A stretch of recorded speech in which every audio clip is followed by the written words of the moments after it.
నమస్తే. రాష్ట్ర వ్యాప్తంగా కూడా రెవెన్యూ వ్యవస్థను బలోపేతం చేయడానికి చర్చా కార్యక్రమాన్ని నిర్వహించారు. సో ఇక డిప్యూటీ కలెక్టర్ అసోసియేషన్ అధ్యక్షుడిగా ఉన్నటువంటి లచ్చిరెడ్డి గారి అధ్యక్షన కోదండరాం సార్ గారు వచ్చారు. ఇప్పటికీ అక్నూరు బల్లి గారు వచ్చారు. వాళ్ళ సలహాలు సూచనలు తీసుకున్నారు. సో గత ప్రభుత్వం తెచ్చినటువంటి ధరణి వల్ల విఆర్ఏ విఆర్ఓలు చాలా ఇబ్బందులు పాలయ్యారు. సో నూతనంగా ప్రభుత్వం ఏర్పడింది. సో ఎటువంటి చర్చలు జరిపారు, ఎటువంటి నిర్ణయాలు తీసుకోబోతారు? మొదటగా ఈ ఈ సమస్యలన్నీ వెలుగు తీసుకొచ్చిన తొలి వెలుగుకి కృతజ్ఞత తెలియజేస్తున్నాం. సమస్య ఇందాక ముందు పెద్దలంతా అదేవిధంగా మేధావులంతా చర్చించడం జరిగింది రెవెన్యూ వ్యవస్థ బలోపేతం పైన. ఈ వ్యవస్థ బలోపేతం అయితే గ్రామ ప్రజల నుంచి చాలా వరకు వాళ్ళకున్న సమస్యలు పరిష్కారం అవుతాయి అని కూడా మనం చర్చించుకోవడం జరిగింది. మొదటగా కొన్ని విషయాల్ని మనం చర్చించుకోవడానికి ప్రధానంగా అక్కడ అప్పుడు విధ్వంసం జరిగిందని మనం ఏదైతే రెవెన్యూ వ్యవస్థ వ్యవస్థల విధ్వంసం జరిగింది, ఆ వ్యవస్థలను తిరిగి నిర్మించుకోవడానికి ఒక వేదిక కావాలని ఆ వేదికలో చర్చించడం జరిగింది. అందులో ప్రధానంగా చాలా సమస్యలు ఉన్నాయి. గ్రామం నుంచి భూ సమస్యలని పరిష్కరించే వ్యవస్థని రాష్ట్ర స్థాయికి తీసుకొచ్చింది ఒక వ్యవస్థ అయితే, నిర్మాణమైన రెవెన్యూ వ్యవస్థని ధ్వంసం చేసి గ్రామంలో కానీ మండలంలో కానీ అదేవిధంగా ఎక్కడ ఏ అధికారికి అధికారాలు లేకుండా దూరం చేశారు. అంటే ప్రజలకి ఎవరికి అందుబాటులో ఉండకుండా సమస్యలు సృష్టించడం, సమస్యలని పరిష్కరించుకోవడానికి వాళ్ళనే స్వయంగా కోర్టులకు వెళ్ళే విధంగా చేయడం జరిగింది. అదేవిధంగా ఇక్కడ ప్రధానంగా కొన్ని విషయాలను చర్చించుకోవాలి మనం. ఎందుకంటే ప్రధానంగా మా విఆర్ఏలు కానీ విఆర్ఓలు కానీ అదేవిధంగా డిప్యూటీ తల్లి కానీ ఆర్ఐలకు కానీ ఉన్న సమస్యలు పరిష్కారానికి నోచుకోక, ఎవరిని వెళ్ళాలో తెలియక, వ్యవస్థలని దగ్గరకు పోతే ఏం పరిష్కారం అయితే తెలియకుండా, అధికారాలు ఎవరుకునే తెలియకుండా మొత్తం విధ్వంసం అయిపోయింది. అందరి యొక్క తిరిగి వారు ఏదైతే కోరుకుంటున్నారో పటిష్టంగా రెవెన్యూ వ్యవస్థను తిరిగి తీసుకురావాలి. రెవెన్యూ వ్యవస్థలో కొన్ని వేల పోస్టులని క్రియేట్ చేసి ఆ గ్రామంలో ప్రతి గ్రామంలో ఒక రెవెన్యూ అధికారి ఉండేటట్లు ప్లాన్ చేస్తే ఖచ్చితంగా అంతా కూడా ప్రజలకి అందుబాటులో ఉంటుందని మేము కోరుకుంటున్నాం. గతంలో మాజీ ముఖ్యమంత్రి కేసీఆర్ ధరణిని రద్దు చేస్తే మళ్ళీ దళారుల వ్యవస్థ వస్తుంది, కాంగ్రెస్ ప్రభుత్వం దళారుల వ్యవస్థను ప్రోత్సహించే దిశగానే ధరణి రద్దు చేస్తుంది అంటున్నారు. సో ఇప్పుడు అంతా దళారులు అనుకోవచ్చా? మీరు మళ్ళీ వ్యవస్థ వస్తుంది కదా? అసలు దళారులు అనే విధానానికి తీసుకొచ్చిన ప్రధానమైన కారకుడు ఎవరనేది మీరే తెలిసి చాలాసార్లు మీ దాంట్లో వెలుగులోకి తీసుకొచ్చారు. తొలి వెలుగంటే వెలుగు తీసుకొచ్చినట్టు కదా. అట్లాంటి దళారీ వ్యవస్థ అనేది వ్యవస్థ ప్రభుత్వం కనుక ఒప్పుకుందంటే ప్రభుత్వం ఫెయిల్ అయినట్లు లెక్క. ప్రభుత్వం ఏం చేయాలి? ఏదైనా తప్పు జరుగుతుంటే తప్పుకి కావాల్సిన నిర్మాణమైన ఒక వ్యవస్థను ఉండాలి. ఎక్కడ ఏం జరుగుతున్నా కూడా లోటుపాట్లు తీర్చడానికి. అట్లాంటిది వ్యవస్థ వస్తుందంటే వ్యవస్థను పటిష్టం చేయడానికి చాలా వ్యవస్థలు ఉన్నాయి. ఇక్కడ ఈ రోజు కొత్తగా వచ్చిన వ్యవస్థ కాదు.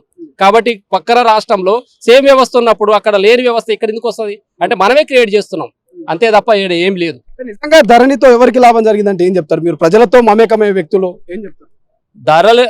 ఏదైతే ధరణితో లాభం జరిగింది ఎవరికంటే వ్యాపారస్తులకి, అదేవిధంగా వాళ్ళ స్వలాభాలకి, కొంతమంది ఏదైతే పెట్టుబడిదారులు ఉన్నారో వాళ్ళకి తప్ప ఇక్కడ సామాన్యులకి ఏం లాభం జరగలేదు. మీకు తెలుసు, సామాన్యులు ఒక ఎకరం కొనాలంటే లక్షల్లోకి వెళ్ళిపోయింది. సామాన్యులు రైతులు ఎవరు భూములు కొనే పరిస్థితి లేరు, భూములు అమ్ముకోవడం తప్ప.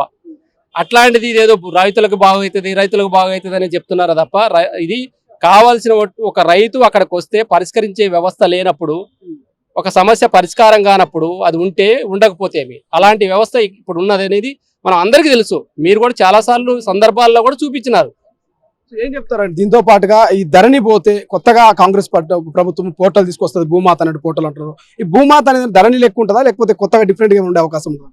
మనం అనుకున్నట్టు ప్రజలు ఏం కోరుకుంటున్నారో ప్రజలు కోరుకునే విధంగా, ప్రజలకు కావాల్సిన విధంగా ఎక్కడైతే ప్రజల్లో గ్రామాలలో సమస్యలు పరిష్కారం కావాలనుకుంటున్నారో ఆ వ్యవస్థను తీసుకురావడానికి అందరితో ఎక్స్పర్ట్లతో ఏర్పడ్డ 10 రోజుల్లోనే చర్చించడం జరిగింది. త్వరలోనే అందరికీ కూడా ఒక మంచి వార్తలు వస్తాయని కూడా మనం ఊహించవచ్చు. ఏం చెప్తారు సార్? మీ సిబ్బంది ఇంతమందిని చూస్తే చెల్లా చెదరయ్యారు, అక్కడోముల ఇక్కడోముల వాళ్ళందరూ బాధలు ఇప్పటిదాకా విన్నా నేను.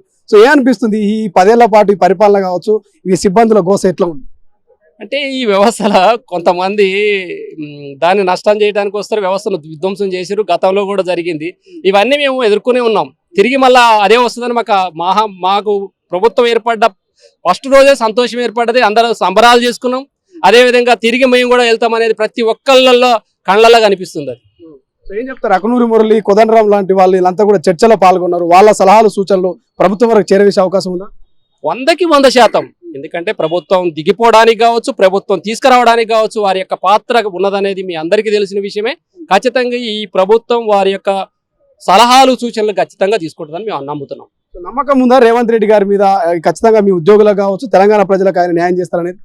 100% నమ్మకం ఉంది. ఎందుకంటే ప్రజలతో మమేకమయ్యే వ్యక్తి, ప్రజల సమస్యలు తెలుసుకునే వ్యక్తి, అందరికీ ఆ ఉద్యోగులు కావచ్చు, రైతులు కావచ్చు, అందరికీ కూడా చాలా సంతోషంగా ఉన్నారు. ఖచ్చితంగా న్యాయం జరుగుద్ది అని, ఆ న్యాయానికి తగ్గట్టే స్టెప్పులు కూడా ఇప్పుడు చూస్తూనే ఉన్నాం. ప్రతిరోజు ఏం జరుగుతుందో అడ్మినిస్ట్రేషన్లో ఈజ్ ఎ గుడ్ అడ్మినిస్ట్రేటర్గా మేము చెప్పగలం. సో ఇది మొత్తం మీద ఇక డిప్యూటీ కలెక్టర్ అసోసియేషన్ అధ్యక్షులైనటువంటి లచ్చిరెడ్డి గారు చెప్తున్నారు. ఖచ్చితంగా ఏదైతే కాంగ్రెస్ పార్టీ నియమించుకున్నటువంటి ముఖ్యమంత్రి రేవంత్ రెడ్డి గారు ఇక యావత్ ప్రజానికానికి అందరికీ న్యాయం చేస్తారు. ధరణి ప్లేస్ లో కొత్త పోర్టల్ ఏదైతే ఉందో ప్రజలకు అందుబాటులో ఉంటుందంటూ కూడా వాళ్ళు చెప్తున్నారు. ఇక ముఖ్యమైనటువంటి అంశాలను చర్చించాం, ప్రభుత్వ దృష్టికి తీసుకుపోతామనేటువంటి వ్యాఖ్యలు అయితే వాళ్ళు చేస్తున్నారు. కెమెరా పర్సన్ అజర్తో శ్రీశైలం, తొలి వెలుగు, హైదరాబాద్.